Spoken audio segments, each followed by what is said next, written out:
वैसे जरूरी नहीं है, लेकिन वीडियो को लाइक या फिर डिसलाइक करने की कोशिश जरूर किया करें। तो जैसे इस मूवी का स्टार्ट होता है, हमें मूवी का मेन कैरेक्टर सियोंग दिखाया जाता है और उसकी बेटी का बर्थडे होता है। इसीलिए सियोंग की मदर उसे कुछ पैसे देती है ताकि वो अपनी बेटी को डिनर पर ले जा सके। लेकिन अब सियोंग को और पैसों की जरूरत होती है, तो इसीलिए वो अपनी मदर का एटीएम कार्ड चुरा लेता है। इसके बाद वो अपनी मदर के सारे पैसे चुरा लेता है और पैसों को वो लगा देता है हॉर्स राइडिंग में, और इस गेम में वो 4 मिलियन वॉन जीत जाता है। अब सियोंग ने एक कंपनी से बहुत सारे पैसे उधार ले रखे थे, तो इसीलिए वही लोग उसके पीछे पड़ जाते हैं। इसके बाद वो सियोंग को पकड़ ही लेते हैं और वो उसे काफी मारते हैं। और जब सियोंग उनके पैसे लुटाने के लिए अपने पॉकेट्स चेक करता है, तो वो देखता है कि उसके पास तो पैसे हैं ही नहीं, यानी वो वाले पैसे जिसने हॉर्स राइडिंग में जीते थे। और तब उसे याद आता है कि जब वो इन लोगों से बचकर भाग रहा था तो वो एक लड़की से टकरा गया था, तो जरूर उसी लड़की ने ही उसकी जेब काट ली। अब क्योंकि सियोंग के पास पैसे तो होते ही नहीं, तो इसीलिए वो लोग उसे 1 महीने का और टाइम देते हैं जिसमें कि वो उनके पैसे लौटा दे। इसके बाद सियोंग कुछ पैसों का अरेंज करता है और अपनी बेटी को डिनर पर ले जाता है। इसके बाद सियोंग जल्दी से स्टेशन पर पहुंचता है, लेकिन अनलकीली उसकी ट्रेन तो मिस हो गई थी। और जब सियोंग वहां पर बैठकर ट्रेन की आने का वेट कर रहा था कि तभी अचानक से उसके पास एक आदमी आता है, और ये अननोन पर्सन था, यानी सियोंग उसके बारे में कुछ नहीं जानता था। फिर वो अननोन पर्सन सियोंग को कहता है कि मैं तुम्हारे साथ एक गेम खेलना चाहता हूँ। वो सियोंग को कहता है कि अगर तुम इस गेम में जीत गए तो मैं तुम्हें 1 लाख वॉन दूंगा। तब इतने सारे पैसों का सुनकर सियोंग ये गेम खेलने के लिए एग्री हो जाता है। इसके बाद सियोंग काफी मार खाने के बाद ये गेम जीत जाता है, यानी वो 1 लाख वॉन हासिल कर लेता है। इसके बाद वो अननोन पर्सन सियोंग को एक कार्ड देता है, ये कहते हुए कि अगर तुम और पैसे जीतना चाहते हो तो इस कार्ड पर जो नंबर लिखा हुआ है उस पर कांटेक्ट करना। इसके बाद सियोंग जब अपने घर जाता है तो उसकी मदर उसे कहती है कि तुम्हारी बेटी अगले साल अपने स्टेप फादर के साथ यूएस में शिफ्ट हो रही है। यहाँ पर हमें ये पता चलता है कि सियोंग की डिवोर्स हो गई है और उसकी वाइफ ने दूसरी शादी भी कर ली है। लेकिन सियोंग कभी भी ये नहीं चाहता था कि उसकी बेटी उससे दूर जाए, लेकिन उसे बहुत सारे पैसे चाहिए होते हैं अपनी बेटी की कस्टडी वापस लेने के लिए, तो इसीलिए सियोंग उस कार्ड वाले नंबर पर कॉल करता है। इसके बाद सियोंग को एक गाड़ी में लाया जाता है जहाँ पर और भी लोग थे, लेकिन फिर उन सारे लोगों को बेहोश कर दिया जाता है। और जब उन सब लोगों की आँख खुलती है तो वो खुद को एक फैसिलिटी में पाते हैं जहाँ टोटल 456 लोग थे, और वो वहाँ पर एज अ प्लेयर थे क्योंकि उन सबको एक यूनिफॉर्म भी पहनाया हुआ था। इस फैसिलिटी का होस्ट यानी लीडर एक आदमी था जो कि फ्रंट मैन था वहाँ पर, और वो सब पर नजर रख रहा था। अब यहाँ पर एक कॉमन चीज थी कि जितने भी लोगों को वहाँ पर लाया गया था उन सब ने कर्जे लिए हुए थे बहुत ज्यादा। सियोंग वहाँ पर प्लेयर नंबर 1 से मिलता है जो कि एक बूढ़ा आदमी था। उस बूढ़े आदमी को ब्रेन ट्यूमर था, यही वजह थी कि वो यहाँ पर आया था क्योंकि उसकी लाइफ तो वैसे भी खत्म ही होने वाली थी। इसके बाद वहाँ पर 2 प्लेयर्स जिनमें लड़की का नाम सैब्यूक और लड़के का नाम जेंग होता है, उनके बीच फाइट होती है। अब यहाँ पर सैब्यूक वही लड़की थी जो सियोंग के पैसे लेकर भाग गई थी, यानी उसी ने उसकी जेब काटी थी। सियोंग तो उसे देखते ही पहचान लेता है, इसीलिए वो अपने पैसे मांगने के लिए उसके पास जाता है। तभी वहाँ पर कुछ गार्ड्स आ जाते हैं जिन्होंने पिंक कलर का यूनिफॉर्म पहना था और उनके फेस अच्छी तरह से कवर्ड थे। गार्ड्स उन सभी प्लेयर्स को बताते हैं कि तुम्हें यहाँ पर टोटल 6 गेम्स खेलनी होंगी और जो इस गेम का विनर होगा उसे बहुत सारे पैसे मिलेंगे।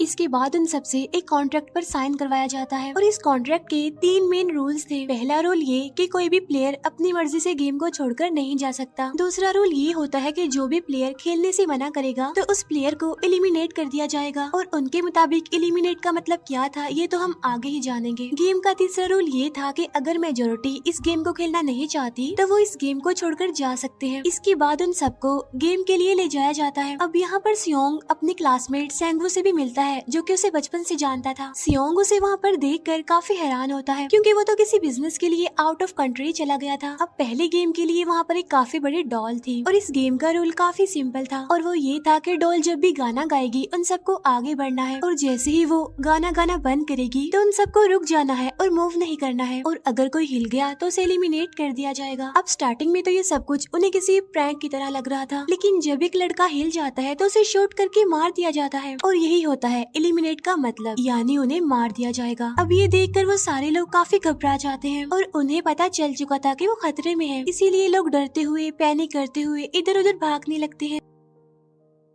लेकिन अब क्योंकि गेम का रूल था इसीलिए जो भी हिलता है उसे मार दिया जाता है और जितने भी सर्वाइवर होते हैं वो किसी न किसी तरह इस गेम को कंप्लीट कर ही लेते हैं। लेकिन जो लोग मर जाते हैं उनकी डेड बॉडीज को वहाँ से ले जाया जाता है और अब 456 प्लेयर्स में से सिर्फ 255 ही रह गए थे। अब क्योंकि वो सारे प्लेयर्स इतना ज्यादा डर जाते हैं कि अब कोई भी गेम खेलना नहीं चाहता था। लेकिन जैसा कि रूल नंबर 3 था कि अगर मेजोरिटी चाहे तो वो ये गेम स्किप कर सकती है, तो इसीलिए उनका लीडर यानी फ्रंटमैन वोटिंग करवाता है। लेकिन इससे पहले उन्हें प्राइज मनी दिखाई जाती है यानी जो विनर को मिलेगी। लेकिन इन केस अगर कोई गेम को छोड़कर चला जाएगा तो ये सारे पैसे मरे हुए प्लेयर्स की फैमिलीज को मिल जाएंगे और ये prize money total 45 billion won होती है। इसके बाद वोटिंग करवाई जाती है जिसमें मेजोरिटी इस गेम को खेलना नहीं चाहती थी, तो इसीलिए गेम को यहीं पर स्टॉप कर दिया जाता है। लेकिन अगर कभी फ्यूचर में वो लोग चाहें तो इस गेम को रीज्वाइन कर सकते हैं। इसके बाद सभी लोगों को उनके घरों पर छोड़ दिया जाता है। नेक्स्ट डे सियोंग पुलिस स्टेशन जाता है और वहाँ पर वो पुलिस को सारी बात बता देता है। लेकिन उन लोगों को सियोंग की बातों पर यकीन नहीं होता और उल्टा वो लोग उसे पागल समझने लग जाते हैं। इसके बाद सियोंग उन्हें वही वाला कार्ड दिखाता है, लेकिन हैरान कर देने वाली बात तो ये है कि उस पर जो नंबर था वो रॉन्ग था। इसके बाद सियोंग जब घर जाता है तो उसकी मदर वहाँ पर नहीं होती। उधर सियोंग का क्लासमेट सेंगवू अपनी मदर को छुपकर देख रहा होता है और तभी वहाँ पर सियोंग भी आ जाता है। यहाँ पर सेंगवू अपसेट होते हुए सियोंग को बताता है कि मेरे ऊपर 6 बिलियन का कर्ज है। वो बताता है कि मैंने क्लाइंट्स के पैसे लेकर स्टॉक मार्जिन में लगा दिए थे, लेकिन अनलकीली वो सारे पैसे डूब गए। और तभी सियोंग के पास हॉस्पिटल से कॉल आती है। सियोंग की मदर का पाँव काफी इंजर्ड था, लेकिन डायबिटीज का ट्रीटमेंट ना होने की वजह से उनकी चोट और ज्यादा बढ़ गई। तब डॉक्टर सियोंग को बताते हैं कि तुम्हारी मदर का ट्रीटमेंट हो सकता है, लेकिन इसके लिए हमें इनका पाँव काटना होगा। लेकिन इस ऑपरेशन में बहुत सारे पैसे लगने वाले थे। लेकिन जाहिर सी बात है सियोंग के पास इतने पैसे तो होते नहीं। इवन उसने तो अपनी मदर के इंश्योरेंस के पैसे भी उड़ा दिए थे। तब इसीलिए सियोंग पैसे मांगने के लिए अपनी वाइफ के पास जाता है, लेकिन उसकी वाइफ उसे पैसे देने से इनकार कर देती है। फिर उसकी वाइफ अपने हस्बैंड को बताती है कि सियोंग आया था पैसे मांगने के लिए और तभी उसका हस्बैंड सियोंग को पैसे देने आता है। साथ साथ उसे ये भी कहता है कि मेरी फैमिली से दूर रहो। लेकिन सियोंग उसे मारने लगता है और तभी उसकी बेटी भी वहाँ पर आ जाती है। इसके बाद सियोंग का एक फ्रेंड अपने बॉस के पास पैसे मांगने जाता है, लेकिन उसका बॉस उसे पैसे देने से मना कर देता है, तो इसीलिए उन दोनों के बीच फाइट होने लगती है। इस फाइट के दौरान उसके बॉस का हाथ मशीन में आ जाता है, तो मौके का फायदा उठाकर सियोंग का फ्रेंड पैसे लेकर वहाँ से भाग जाता है। फिर इसके बाद सियोंग का फ्रेंड अपने घर आकर अपनी वाइफ को कहता है कि पहली फ्लाइट लो और जाओ यहाँ से। इसके बाद सईब्यूक एक एजेंट से मिलती है क्योंकि उसने अपनी मदर को नॉर्थ एरिया से साउथ एरिया में लाना था। सईब्यूक वही लड़की जिसने सियोंग की जेब काटी थी, लेकिन यहाँ अपनी मदर को लाने के लिए सईब्यूक को बहुत सारे पैसों की जरूरत थी। अब सईब्यूक का एक छोटा भाई भी होता है जिससे उसने प्रॉमिस किया होता है कि मैं मदर को जरूर ले आऊंगी। इसके बाद हमें एक ऑफिसर दिखाया जाता है और इस ऑफिसर का भाई कुछ टाइम से मिसिंग था, इसीलिए वो ऑफिसर अपने भाई के घर जाता है, जहाँ उसे पता चलता है कि उसका भाई तो पिछले कुछ दिनों से अपने घर पर भी नहीं आया। और जब वो ऑफिसर घर को चेक कर रहा होता है तो उसे एक कार्ड मिलता है वहाँ पर, और इस ऑफिसर ने सेम ऐसा ही कार्ड पुलिस स्टेशन में सियोंग के पास भी देखा था, तो इसीलिए वो ऑफिसर सियोंग के पास जाकर उससे इस बारे में पूछता है, लेकिन सियोंग उसे कुछ नहीं बताता। इसके बाद सियोंग जब अपने घर जाता है तो उसे वो कार्ड दोबारा मिल जाता है वहाँ पर। अब सियोंग डिसाइड करता है कि वो दोबारा से उस गेम को ज्वाइन करेगा, इसीलिए सभी प्लेयर्स को एक शिप के पास ले जाया जाता है। इधर ही वो ऑफिसर भी गाड़ियों का पीछा करते हुए उस शिप तक आ जाता है। वो एक गार्ड को मारकर उसे पानी में फेंक देता है। इसके बाद उन सभी प्लेयर्स को एक आइलैंड पर मौजूद फैसिलिटी में लाया जाता है। अब यहाँ पर उन्हें जरा भी अंदाजा नहीं था कि अगला गेम कौन सा होगा और उसे कैसे खेला जाएगा। इसके बाद वो लोग अपनी अलग अलग टीम्स बना लेते हैं। रात को सईब्यूक और उसकी फीमेल फ्रेंड वॉशरूम जाते हैं। यहाँ पर सईब्यूक गार्ड्स की नजरों से बचते हुए उस फैसिलिटी को एक्सप्लोर करने लगती है। तभी वो देखती है कि गार्ड्स बड़े बड़े बर्तनों में कुछ बना रहे हैं,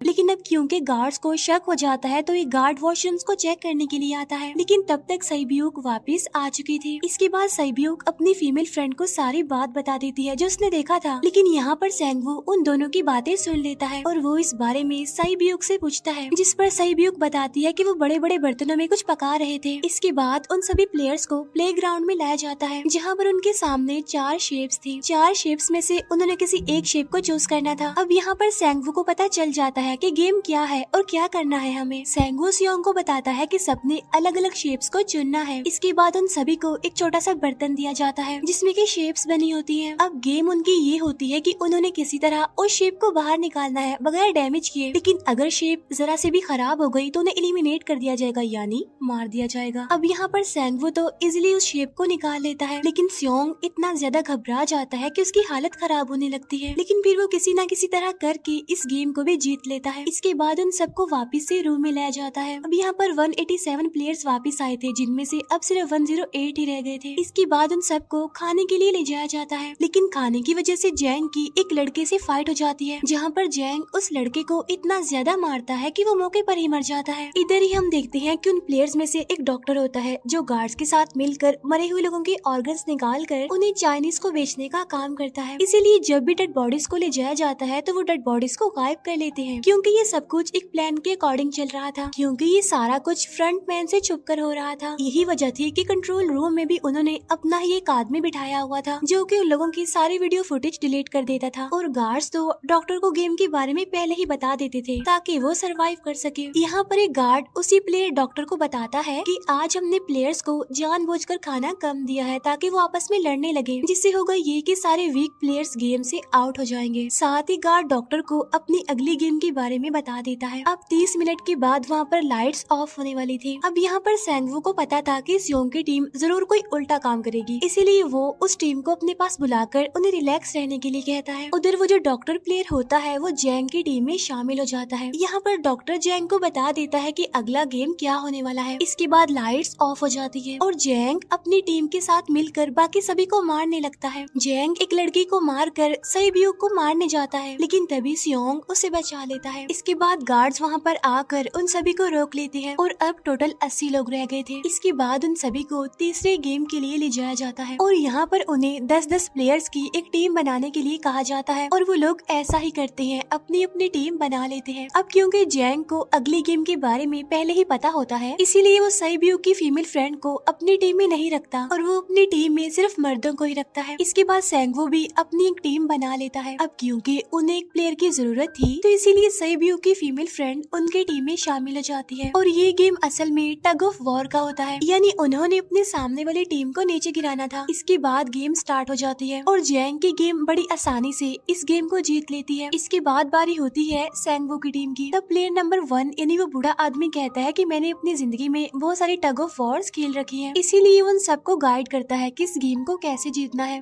तो इसीलिए वो लोग किसी न किसी तरह करके इस गेम को जीत जाते हैं। फिर दिखाया जाता है कि 30 मिनट के बाद दोबारा से लाइट्स ऑफ हो जाएंगी, जिस पर सेंगवू उन सबको कहता है कि रेडी रहना। तो इसीलिए वो डिसाइड करते हैं कि एक एक करके हम पहरा देंगे। अब जैंग की टीम में एक से बढ़कर एक चालाक प्लेयर था, तो इसीलिए जैंग को डर होता है कि कहीं उसकी टीम उसे ही साइड पर न लगा दे, यानी उसे ही अपने रास्ते से न हटा दे।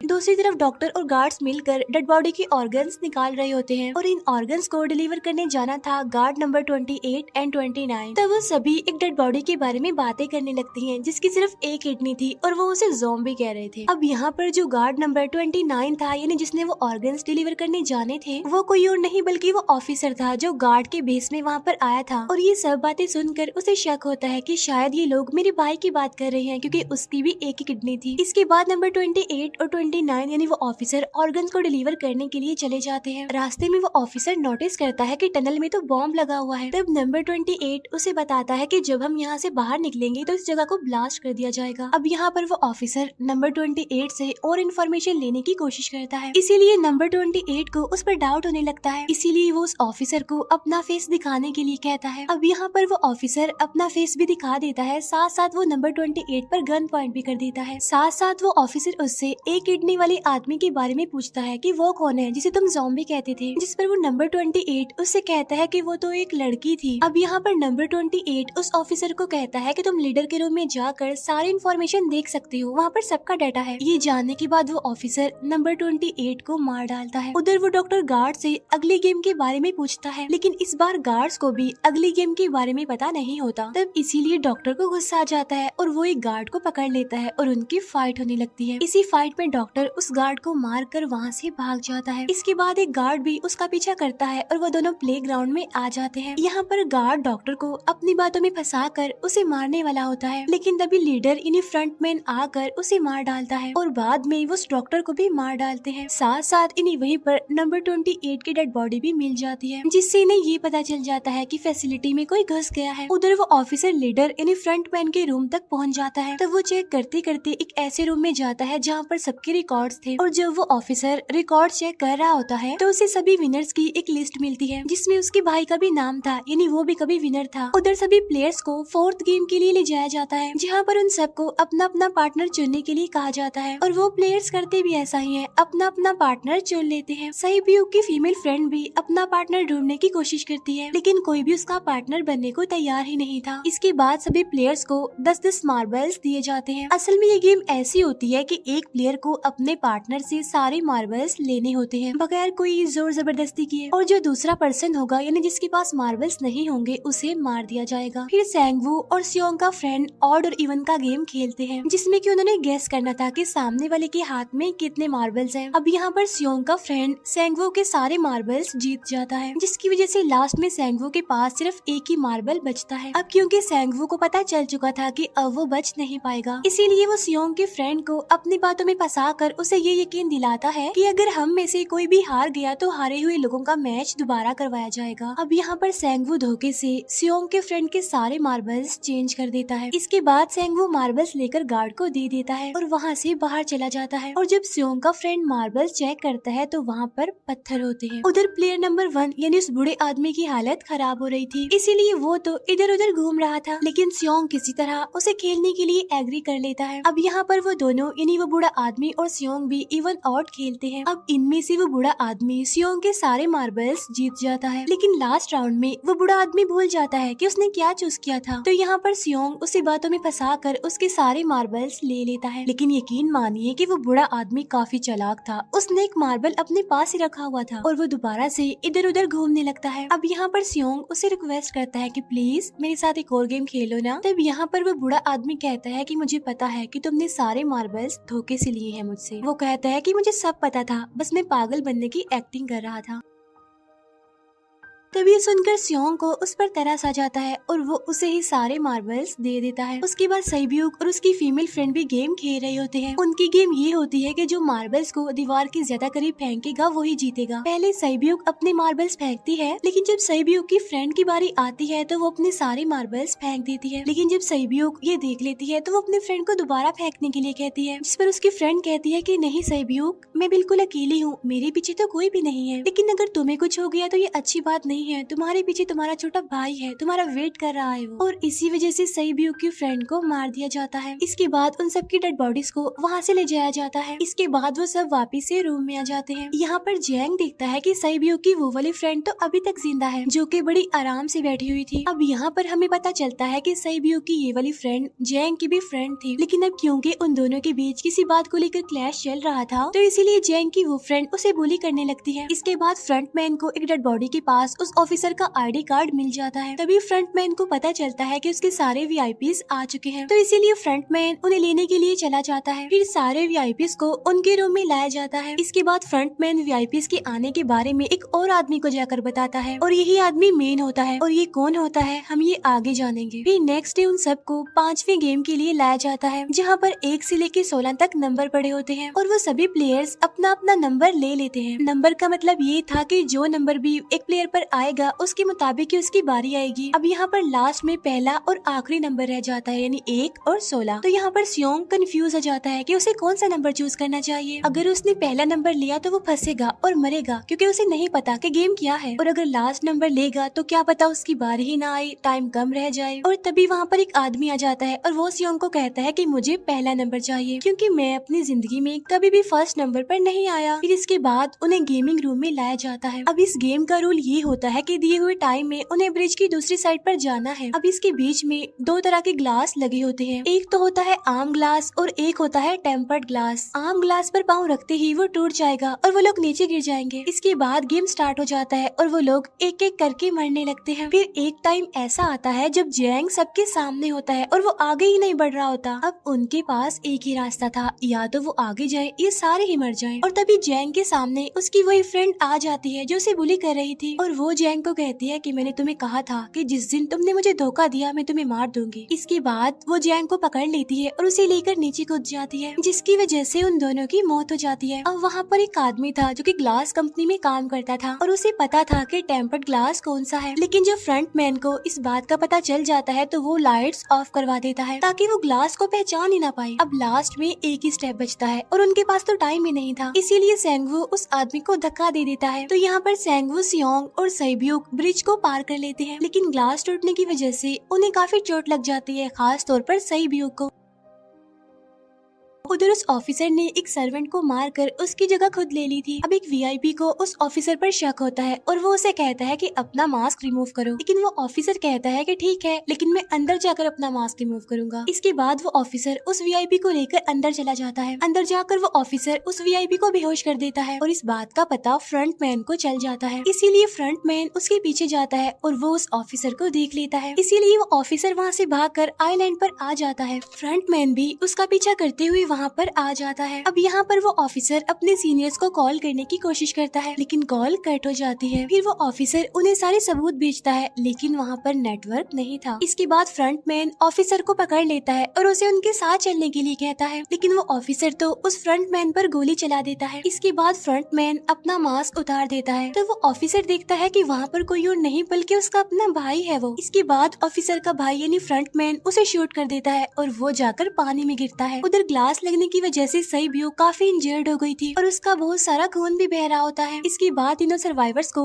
डिनर के लिए ले जाया जाता है और उनके पास एक एक नाइफ भी रख दिया जाता है, मतलब रात में उन तीनों में से कोई भी एक दूसरे को मार देगा। तभी सियोंग नोटिस करता है कि सैब्यूक की हालत काफी खराब है, इसीलिए वो सैब्यूक को कहता है कि फिक्र मत करो, हम दोनों साथ हैं और इस गेम में हम दोनों मिलकर सेंगवू को हरा देंगे। इसके बाद हम दोनों यहाँ से बाहर निकल जाएंगे और पैसों को आधा आधा डिवाइड कर लेंगे। सैब्यूक उसे बताती है कि मेरा एक छोटा भाई है जिसे मैं ऑर्फनेज में छोड़कर आई हूँ, और अगर हम दोनों में से कोई भी जिंदा बचकर बाहर जाएगा तो उसे उन दोनों की फैमिलीज का ख्याल रखना होगा। अब सैब्यूक की हालत काफी खराब थी, उसे डॉक्टर की जरूरत थी, इसीलिए सियोंग कोई मदद लाने के लिए जाता है, लेकिन जब तक वो वापस आता है तब तक सेंगवू सैब्यूक को मार चुका था। फिर नेक्स्ट डे उन दोनों को गेम नंबर 6 यानी लास्ट गेम के लिए ले जाया जाता है। गेम का रूल बड़ा ही सिंपल था कि मार दो या मर जाओ, और इस गेम का नाम होता है स्क्विड गेम। इसके बाद गेम स्टार्ट हो जाती है और उन दोनों के बीच काफी फाइट होती है, लेकिन लास्ट में सेंगवू की हालत खराब होने लगती है। तभी सियोंग कहता है कि मैं इस गेम को रोकना चाहता हूँ, और तभी सियोंग सेंगवू को उसके साथ चलने के लिए कहता है, लेकिन सेंगवू तो अपने आप को ही मार डालता है, जिसकी वजह से सियोंग गेम जीत जाता है। फिर फ्रंट मैन सियोंग को कहता है कि तुम बहुत अच्छा खेले, लेकिन मुझे इसकी उम्मीद नहीं थी। इसके बाद सियोंग को